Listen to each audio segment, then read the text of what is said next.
Ang tunay na kayamanan ay nagsisimula sa kasanayan na pinapaunlad mo sa sarili. Kung gusto mong yumaman, dapat mong matutunan ng mga tamang skills na ginagamit ng mga mayayaman para palaguin ang kanilang income, protektahan ang kanilang pera, at kung paano pinapalawak ang kanilang mga opportunity sa buhay. Kaya naman, sa video na ito, pag-uusapan natin ang 8 skills na dapat mong i-develop kung gusto mong maging matagumpay at maabot ang pinapangarap mong buhay.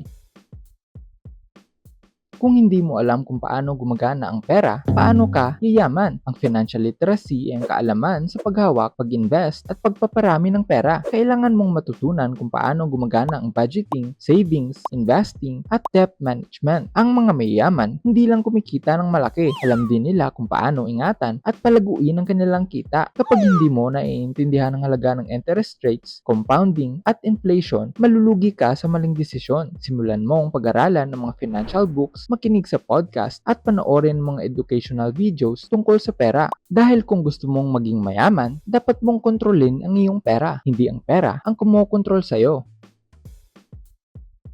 Alam mo ba kung anong isang common skills na meron halos lahat ng mga mayayaman? Marunong sila magbenta. Kahit CEO, influencer, negosyante, o kahit sino pang milyonaryo, lahat sila ay mahusay sa sales and persuasion. Hindi lang ito tungkol sa pagbebenta ng produkto. Kasama dito ang pagbebenta ng sarili mo bilang isang brand o pagko-convince sa ibang tao na sumuporta sa iyo at pagpapataas ng halaga ng ginagawa mo. Kahit sa trabaho, kung marunong kang magbenta ng sarili mong kakayahan, mas malaki ang chance mong ma-promote at mapansin. Kung gusto mong matutunan ito, simulan mong pag-aralan ng mga basic sales technique, marketing, at negotiation skills. Dahil ang taong marunong magbenta ay hindi kailanman nagugutom.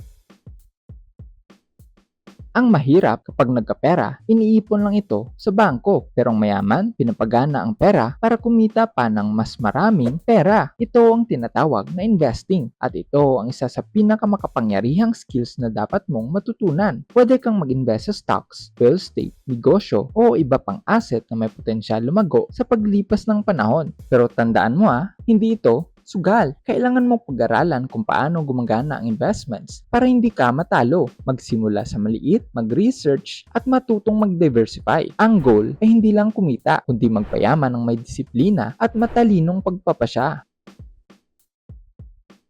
Sabi nila, your network is your net worth. Ibig sabihin, ang taong nakapaligid sa iyo ay may malaking epekto sa magiging success mo. Kung gusto mong yumaman, kailangan mong makipag-connect sa mga tamang tao. Dapat marunong kang makisama, makipag-usap, at mag-build ng relasyon sa mga taong makakatulong sa iyo. Hindi ito tungkol sa paggamit sa ibang tao, kundi sa pagbuo ng mutually beneficial relationships. Kaya huwag kang mahiya na makipag-usap sa mga taong mas matalino, mas mayaman, o mas successful kesa sa'yo. Dahil minsan, isang koneksyon lang ang kailangan mo para magbago ang buhay mo.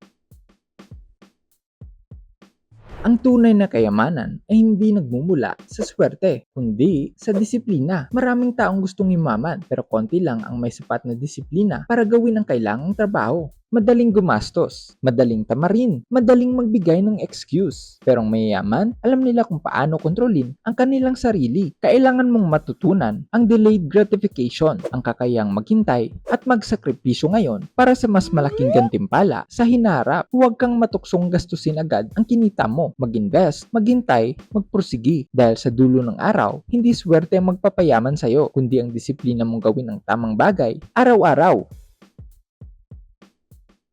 Kung hindi mo kayang ipahayag ng maayos ang iyong mga ideya, hindi ka makakahanap ng tamang opportunity. Ang mga mayayaman ay magaling sa komunikasyon, maging sa pagsasalita, pagsusulat, o kahit sa simpleng email lang. Kailangan mong matutunan kung paano makipag-usap ng malinaw, maayos, at may kumpiyansa. Pagsanayan mong maging direct to the point, iwasan ang fillers, at matutong makinig sa kausap. Tandaan, ang taong may malinaw na boses ay may malinaw na direksyon sa buhay.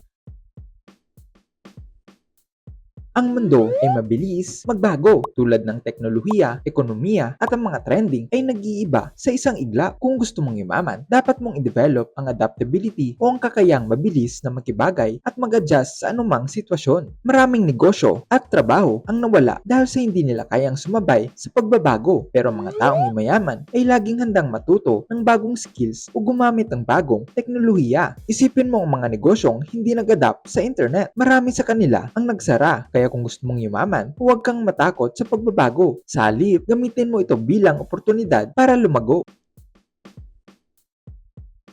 Ito ang pinakamahalagang skill sa lahat, ang kakayang matuto ng mag-isa. Ang mahihirap, naghihintay ng teacher para turuan sila. Pero ang mayayaman, sila mismo ang naghahanap ng paraan para matuto. Dahil sa internet, wala ka ng excuse para hindi matuto. YouTube, vlogs, online courses, ebooks, lahat ng kaalaman ng kailangan mo para yumaman, nasa harapan mo na. Ang tanong, gagamitin mo ba ito? Kung gusto mong umasenso, huwag mong iasa sa iba ang success mo. Maging madiskarte, maging mausisa, at maging handang matuto ng bagong kaalaman kahit walang nagtuturo sa'yo. Dahil sa panahon ngayon, ang taong patuloy na natututo ay ang taong patuloy na yayaman.